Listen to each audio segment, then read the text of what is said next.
ஆண்டவராகிய இயேசு கிறிஸ்துவின் நாமத்தினாலே ஆண்டவர் எனக்கு கொடுத்த இந்த மகிழ்ச்சியான தருணங்களுக்காக நான் ஆண்டவரை நன்றியோடு ஸ்தோத்தரிக்கிறேன்.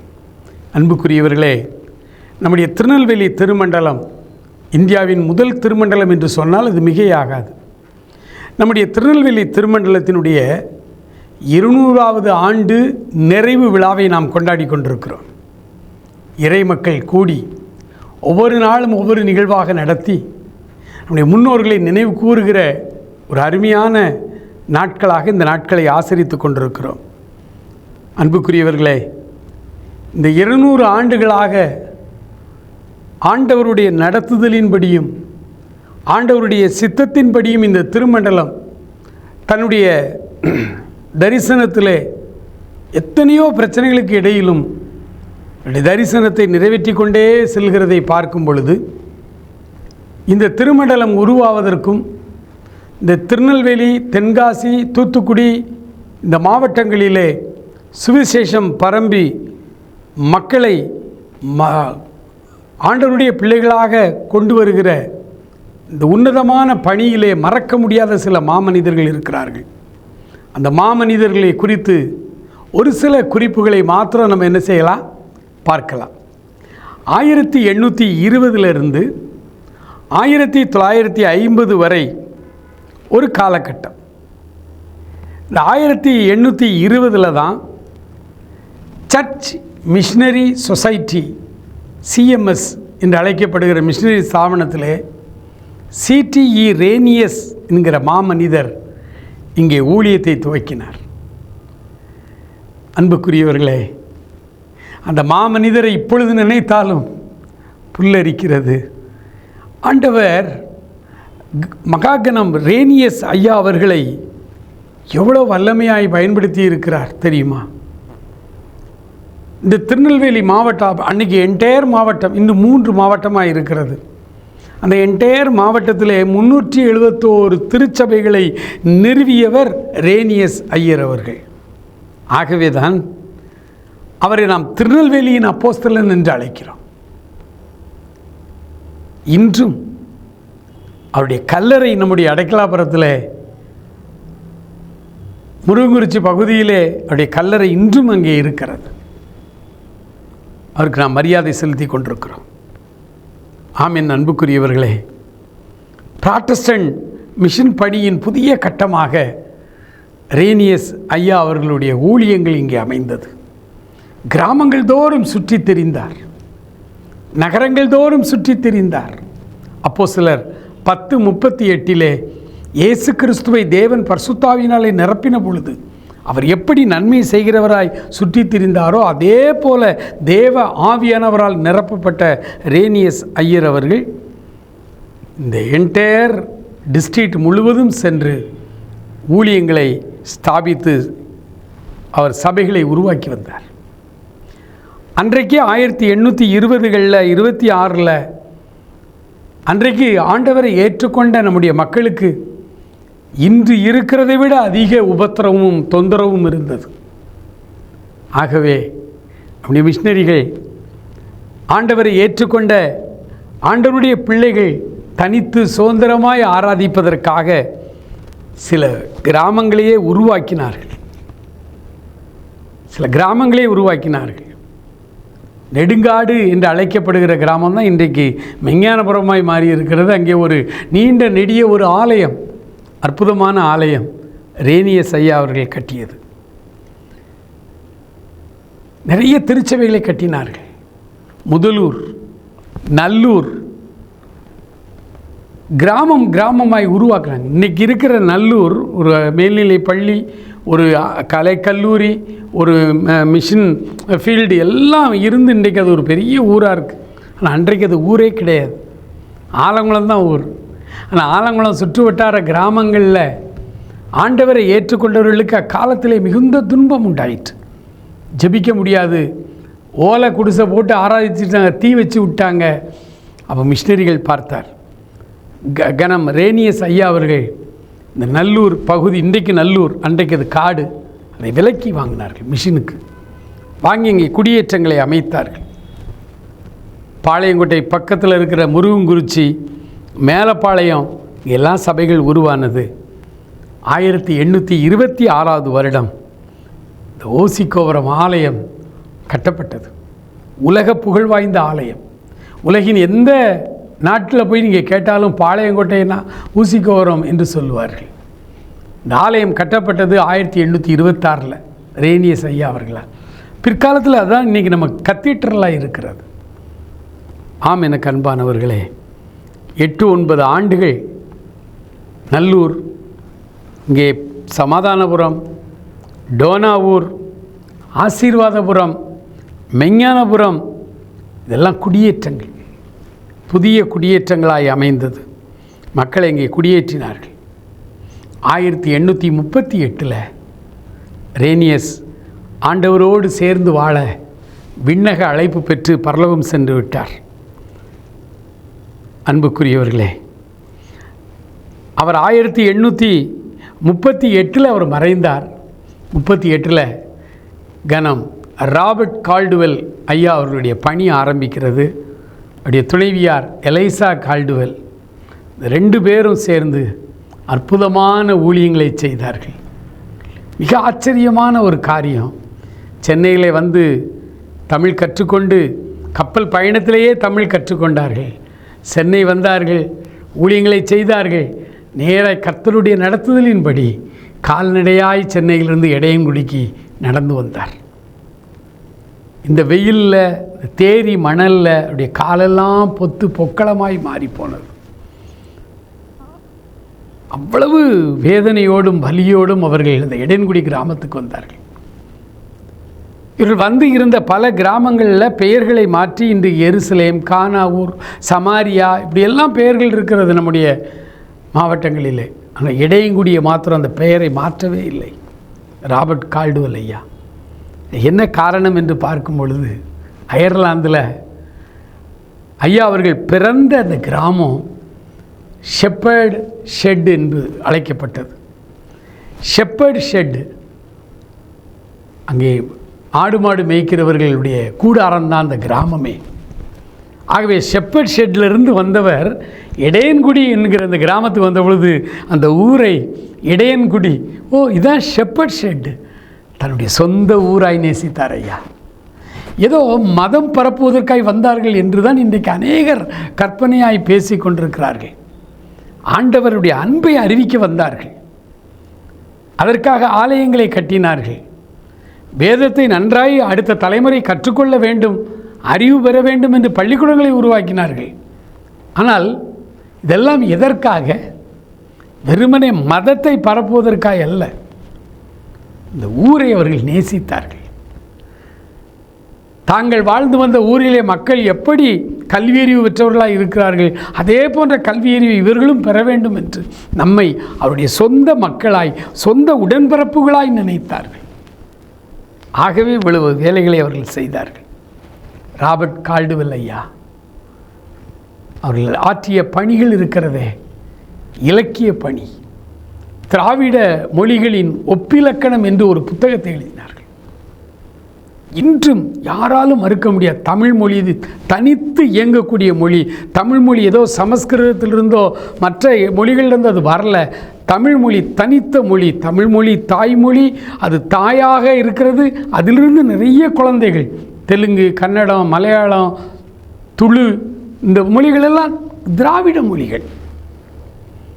திராவிடம் என்கிற அந்த ஒரு பெயர்களை அவர் கொண்டு வந்தார். திராவிட மொழி இலக்கண புத்தகத்தை எழுதினார். மாத்திரமல்ல, திருநெல்வேலி டிஸ்ட்ரிக்ட் என்று ஒரு புத்தகத்தை ஆங்கிலத்தில் எழுதினார். அந்த புத்தகம் இன்று வரை மாவட்ட ஆட்சித்தலைவருடைய டேபிளில் நீங்கள் இப்போ போனாலும் அந்த புத்தகம் இருக்கும். எந்த ஐஏஎஸ் ஆட்சியாளர்கள், இந்த கலெக்டர் இந்த மாவட்டத்துக்கு வந்தாலும் இந்த மாவட்டத்தினுடைய ஜியாலஜி, புவியியல் கூறுகள், இங்கே இருக்கிற பிரச்சனைகள், இங்கே இருக்கிற சமுதாய நிலை, இதெல்லாம் கற்றுக்கொள்ள வேண்டுமானால் அந்த புத்தகம்தான் அனைவருக்கும் ஒரு பெரிய கைடாக இருக்கிறது. திருநெல்வேலி டிஸ்ட்ரிக்ட் என்ற புத்தகம் கால்டுவெல் அவர்கள் எழுதின புத்தகம். அவருடைய மனைவி எலைசா கால்டுவெல் அம்மையார் பெண் பிள்ளைகளை தன் சொந்த பிள்ளைகளாய் நேசித்தார்கள். எப்படியாவது பெண் பிள்ளைகள் கல்வி அறிவு பெற வேண்டும், அதுதான் சமுதாய முன்னேற்றம் என்பதை அன்றைக்கே அவர்கள் கண்டு கொண்டார்கள். ஆகவே எடையன்குடியிலே ஒரு பெண்கள் பள்ளிக்கூடம், இந்த என்டையர் டிஸ்ட்ரிக்டில் முதல் கேர்ள்ஸ் ஸ்கூல் எடையன்குடியிலே ஆரம்பித்தார்கள். அதே மாதிரி இந்த என்டையர் டிஸ்ட்ரிக்டில் பெண்களுக்கான ஒரு தனியாக பெண்களுக்கென்ற ஒரு கல்லூரி, அது சாரா டக்கர் கல்லூரி. இன்று வரை சாதி இன மத பேதமின்றி அனைத்து மாணவர்களும் மாணவிகள் அந்த கல்லூரியிலே படித்து, அந்த பெண்கள் கல்லூரி படித்து இன்றைக்கு உலகத்தின் பல நாடுகளிலே அவர்கள் மகிழ்ச்சியாய் வாழ்ந்து கொண்டிருக்கிறார்கள். அவருடைய தலைமுறைகளையெல்லாம் உயர்த்தினது பெண்கள் கல்வி. சாரா டக்கர் அம்மையார் பெயரில் அது இருக்குது. அவருடைய அண்ணன் தான் இங்கே ஊழியம் செய்தார், டக்கர் போதகர். ஆனால் அந்த அம்மா வரல, அவங்க ஒரு மாற்றுத்திறனாளி, அவங்க இங்கிலாந்தில் தான் இருந்தாங்க, வரல. ஆனால் அண்ணனுடைய கடிதத்திலே இங்கே இருக்கிற பெண்களுடைய அவல நிலை, சமுதாயத்தில் சீர்கேடுகள், ஆதிக்க சக்தியினரின் அடக்குமுறை, இதெல்லாம் எழுதினார்கள். அங்கே அந்த சகோதரி ஒரு மாற்றுத்திறனாளியாக இருந்தும் வீடு வீடாய் போய் இந்த மிஷினரி பணிகளுக்காக அவர்கள் சின்ன சின்ன தொகைகளை சேகரித்து அனுப்பினார்கள். அதில் உருவானது தான் சாரா டக்கர் கல்லூரி.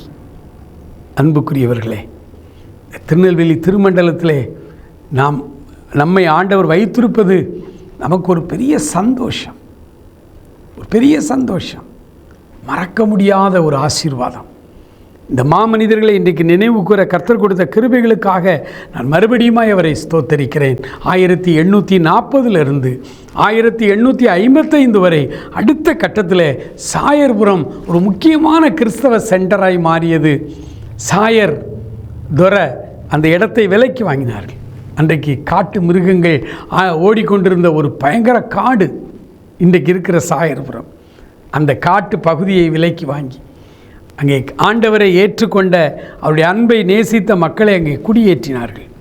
பிரச்சனைகள் வந்தது, போராட்டங்கள் வந்தது, ஆனாலும் விசுவாச வாழ்வை கற்றுக் கொடுத்தார்கள். விசுவாசத்திலே நம்முடைய மக்கள் உறுதியாக இருந்தார்கள். நம்முடைய முன்னோர்கள் ஜியு போப், ஒரு தமிழ் மாணவன் என்று என்னை அழையுங்கள் என்று அவ்வளவு தமிழ் மொழியின் மேல் பற்று கொண்ட ஜியு போப் அவர்கள் வந்தார்கள். இறையியல் கல்வியை ஆரம்பித்தார்கள். எப்போதுமே நம்ம வெளிநாட்டிலிருந்து நாம் இவர்களுக்கு ஊழியம் செய்யும், இவர்களே தங்களுக்கு ஊழியம் செய்து கொள்ள வேண்டும் என்று இறையியல் கல்லூரிகளை, பயிற்சி மையங்களை ஆரம்பித்தார்கள். திருமறையூரிலே ரொம்ப வருஷம் செமினரி அங்கே நடந்து கொண்டிருந்தது. அன்புக்குரியவர்களே, 1842 1860 வரை விஞ்ஞானபுரம் ஒரு கிறிஸ்தவ சென்டராய் மாறியது. அநேக அற்புதங்கள், அடையாளங்கள் நடந்தது. ஆவியானவர் வல்லமையாய் அந்த பகுதியிலே கிரியை செய்தார். கனம் ஜான் தாமஸ் என்கிற தேவ மனிதர், அவர்தான் திருச்சபையின் பல காரியங்களை ஒழுங்குபடுத்தினார்கள். ரட்சிக்கப்படாமல் ஒருவேளை நாமினலாக உள்ள வந்தவங்களிடத்தில் கடினமாய் பிரசங்கித்தார்கள். ரட்சிக்கப்பட வேண்டியது அவசியம் என்று சொன்னார்கள். கிறிஸ்தவ திருச்சபைகள் ஆவிக்குரிய பலனை இழந்துவிடக்கூடாது என்பதை கண்ணும் கருத்துமாய் இருந்த ஜான் தாமஸ் ஐயர் அவர்கள் ஒரு பெரிய ஜெப வீரனாய் இருந்தார். இந்த பகுதி முழுவதையும் நற்செய்தி மயமாக்கினார். கல்வி பணிகளை செய்தார்கள். அன்புக்குரியவர்களே, 1877 கால்டுவெல் போதகர் அவர்கள் பேராயராக அங்கீகரிக்கப்பட்டார்கள். ஊழியம் செய்தார்கள். அவர்கள் மரித்த பொழுது கொடைக்கானலிலே மரித்திருந்தார்கள். ஆனால் அவருடைய உடலை கொடைக்கானலிலிருந்து கால்நடையாய் சுமந்து கொண்டு தாமிரபரணி ஆற்றை கடந்து வந்து இடையன்குடி வரைக்கும் அந்த மக்கள் கொண்டு போய், இவர் எங்களுடைய மண்ணிலே புதைக்கப்பட வேண்டும், இவருடைய இருதயம் எங்கள் மண்ணிலே, ஏன்னா அவர் எப்போதும் பரலோகத்தில் எங்களுக்காக அவர் ஜெபித்து கொண்டிருப்பார், எங்களை அந்த அளவு நேசித்தார் என்று இந்த சபை மக்கள் இன்றைக்கு இருக்கிற அந்த கால்டுவெல் நினைவு ஆலயத்தினுடைய ஆல்டர் பகுதியிலே குழி தோண்டி அங்கே தான் அவரை அடக்கம் செய்தார்கள். இன்றைக்கும் அந்த ஆல்டரில் நின்று தான் இவ்வளோ ஊழியங்கள் நடந்து கொண்டிருக்கிறது. அன்புக்குரியவர்களே, எலைசா கால்டுவெல், நான் முன்பு சொன்னது போல பெண்கள் கல்வி மாத்திரமல்ல, ஆசிரியர் பயிற்சிகளையும் அவர்கள் ஆரம்பித்தார்கள். நம்மவர்கள் படித்து மேலே வரும்பொழுது இவர்களே ஆசிரியர்களாய் நாளைக்கு இருக்க வேண்டும் என்று அவர்கள் ஆசிரியர்களாய் பணி அமர்த்த, அவர்களுக்கு ஆசிரியர் பயிற்சி கொடுக்க ஆசிரியர் பயிற்சி பள்ளிகளை உருவாக்கினார்கள். 1970 1890 வரை நாசரேத் மிகப்பெரிய மிஷன் சென்டராய் மாறியது. அங்கே ஆர்தர் கேனான் மர்காஷியஸ் என்கிற மனிதர் வந்தார். அத்தனை படித்த ஆண்டவருடைய பிள்ளைகள், செல்வ செழிப்பிலே வாழ்ந்தவர்கள் லண்டனில் எல்லாவற்றையும் விட்டுவிட்டு இந்த வெயில் பகுதி, தேரி காடு, மணல் சாரி, எப்பவும் வெயில் அடிக்கும், இங்கே வந்து வாழ்ந்தார்கள். அது வாழ்ந்ததே ஒரு பெரிய தியாகம். பிரியமானவர்களே, நாசரேத்தில் முதல் முறையாய் அனாதை ஆசிரமம் கட்டப்பட்டது. மருத்துவ கல்லூரி, மருத்துவமனை கட்டப்பட்டது. கல்லூரிகள் கட்டப்பட்டது. பள்ளிக்கூடங்கள் கட்டப்பட்டது. ஆசிரியர் பயிற்சி பள்ளி கட்டப்பட்டது. இந்த பகுதியவே நற்செய்தி மயமாக்க மர்காஷியஸ் ஐயா அவர்கள் அந்த பகுதி மக்களால் இன்றைக்கும் ஒரு பெரிய மாமனிதராய் கொண்டாடப்படுகிறார். ஆம், எனக்கு அருமையானவர்களே, இந்த 200 ஆண்டுகளாக நம்முடைய திருநெல்வேலி மாவட்டத்திற்கு ஏராளமான மிஷினரிகள், மாமனிதர்கள் வந்தார்கள். அவர்கள் ரொம்ப முக்கியமான ஒரு 10 பேரை நான் இங்கே குறிப்பிட விரும்புகிறேன். முதலாவது நம்முடைய திருநெல்வேலியின் அப்போஸ்தலனாக ரேனியஸ் ஐயர் அவர்கள். இரண்டாவதாக கனம் ராபர்ட் கால்டுவெல் அவர்கள். மூன்றாவதாக அவருடைய துணைவியார் எலைசா கால்டுவெல் அம்மா அவர்கள். நான்காவதாக ஜியு போப் அவர்கள். ஐந்தாவதாக ரெவரண்ட் ஜான் தாமஸ் ஐயா அவர்கள். ஆறாவதாக ஆர்தர் கேனான் மர்காஷியஸ் ஐயா அவர்கள். ஏழாவதாக ஜேம்ஸ் ஹஃப் என்கிற ஒரு மாமனிதர். எட்டாவதாக சாப்டர். அந்த ஐயா குதிரையிலே வருவார்கள் என்று வரலாறு சொல்லுகிறது. அவர்கள் பெயரால் தான் இன்றைக்கு சாப்டர் மேல்நிலை பள்ளி இருக்கிறது. அவர்தான் இந்த ஜான்ஸ் கல்லூரியை ஆரம்பித்தார்கள். பிற்காலத்தில் அதுக்கு ஜான்ஸ் கல்லூரி என்று பெயர் வந்தது. ஒன்பதாவதாக பெடிக்ட் என்கிற ஒரு போதகர் வந்தாங்க. 10ஆவதாக கனம் டக்கர் ஐயர் அவர்கள். இவர்கள் எல்லாரும் இயேசுவின் அன்பை சொல்வதற்குத்தான் வந்தார்கள். ஆனால் வந்த இடத்திலே நம்முடைய மொழியை நேசித்தார்கள், நம்முடைய மக்களை நேசித்தார்கள். தம்முடைய மக்களை அவருடைய சொந்த பிள்ளைகளாய் நேசித்தார்கள். 1923 24 திருநெல்வேலி திருமண்டலம் வலுப்பெற்று பல மிஷன் ஸ்தாபனங்களால் நிறைந்து இந்த மாவட்டங்கள் காணப்பட்டது. அநேகர் ஆண்டவருக்காக இரத்த சாட்சியாய் கூட மரித்தார்கள். ஆனால் திருச்சபை நெருக்கங்களின் நடுவிலே வளர்ந்து வந்தது. இன்றைக்கு வளர்ந்த ஒரு திருச்சபையாய் வந்து நின்று கொண்டிருக்கிறது. 200 ஆண்டுகளை முடித்து விட்டோம். 1947 தான் எல்லா இந்த சபைகளையும் ஒன்றாய் இணைத்து ஒரே மேய்ப்பனும் ஒரே மந்தையுமாய் இருந்தால் என்ன என்று சொல்ல கேள்வி திருச்சபை பெரியவர்கள், குருமார்கள், பேராயர்களுடைய உள்ளங்களிலே அந்த எண்ணங்கள் வந்தது. கூடி ஜெபித்தார்கள், கலந்து பேசினார்கள், ஒரு சில மாநாடுகளை நடத்தினார்கள். இலங்கை கண்டியிலே மீட்டிங் நடத்தினாங்க, இலங்கை யாழ்ப்பாணத்திலே மீட்டிங் நடத்தினார்கள். நம்முடைய தமிழ்நாடு, நம்முடைய தென்னிந்தியாவிலே பெங்களூரில் கூடி பேசினார்கள், சென்னையிலே கூடி பேசினார்கள். 1950ஆவது ஆண்டு தென்னிந்திய திருச்சபை, வட இந்திய திருச்சபை என்று ரெண்டாக எல்லாம் ஒற்றுமைப்படுத்தினார்கள். இந்த தென்னிந்திய திருச்சபையிலே நம்முடைய தென்னிந்தியாவினுடைய 4-5 மாநிலங்கள், கூடுதலாய் இலங்கை எல்லாம் சேர்ந்து இன்றைக்கு தென்னிந்திய திருச்சபையாய் நாம் இருக்கிறோம். அதில் திருநெல்வேலி திருமண்டலம் தான் இத்தனை பெரிய ஊழியங்களுக்கும் முன்னோடியாக அடித்தளம் இடப்பட்டது. இந்த திருநெல்வேலி திருமண்டலம் 200 ஆண்டுகளை கடந்து வெற்றி நடை போட்டு கொண்டிருக்கிற இந்த திருமண்டலம் இன்றைக்கு இந்த நிறைவு விழாவிலே உங்களை பார்த்து ஒரு உதவியை கேட்டுக்கொண்டு நின்று கொண்டிருக்கிறது.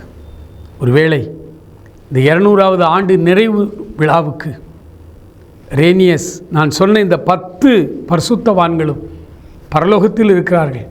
ஒருவேளை அவர்கள் இன்றைக்கு வந்து ஊசிகோரம் ஆலயத்திலே வந்து நின்று உங்களையும் என்னையும் பார்த்து அவர்கள் என்ன சொல்வார்கள்? அவருடைய உள்ளம், அந்த உள்ளத்திலே இருக்கிற ஆவல், மகிழ்ச்சி, நம்மோடு கூட பண்டிகையின் மகிழ்ச்சியிலே அவர்கள் கலந்து கொள்வார்கள். அதே நேரத்தில் அவர்கள் கைகளிலே மைக்கு கொடுத்து பேசுங்க ஐயா அப்படின்னு நீங்கள் கேட்டிங்கன்னா அந்த மாமனிதர்கள் என்ன சொல்வார்கள் தெரியுமா? நாங்கள் எவ்வளவோ கஷ்டப்பட்டு, வேறு தட்பவெப்பநிலை, வேறு கல்ச்சர், வேறு மொழி, இவர்களுக்கு நடுவிலே இத்தனை பள்ளிக்கூடங்களையும், இத்தனை கல்லூரிகளையும், இத்தனை ஆலயங்களையும் நாங்கள் கட்டி கொடுத்தோமே. இந்த ஊழியத்தை அடுத்து நீங்கள் தான் முன்னெடுத்து செல்ல வேண்டும். நீங்கள் முன்னெடுத்து செல்வீர்கள் என்பதற்காகத்தான் பள்ளிக்கூடங்களை கட்டி கொடுத்தோம். நீங்களே ஆசிரியர்களாய் மாற வேண்டும் என்றுதான் ஆசிரியர் பயிற்சி பள்ளிகளை உருவாக்கி கொடுத்தோம். ஆனால் திருச்சபையும் கல்லூரிகளையும் நிறுவனங்களையும் மருத்துவமனைகளையும் நீங்கள் எப்படி இன்று நடத்தி கொண்டிருக்கிறீர்கள்? என் அன்பு இளைய தலைமுறையே, வருங்கால திருச்சபை உன் கையிலே. அடுத்து ஒரு 100 ஆண்டுகள் ஒருவேளை ஆண்டவருடைய வருகை தாமதிக்குமானால், இன்னொரு 100 ஆண்டுகளுக்கு இந்த தரிசனத்தோடு இந்த திருச்சபையை வளர்ப்பதும் இதை கொண்டு செல்வதும் இளைஞர்களாகிய உங்கள் கரங்களிலே இருக்கிறது. ஆண்டவர் உங்களை அதிகமாக ஆசீர்வதிப்பாராக. ஆமென்.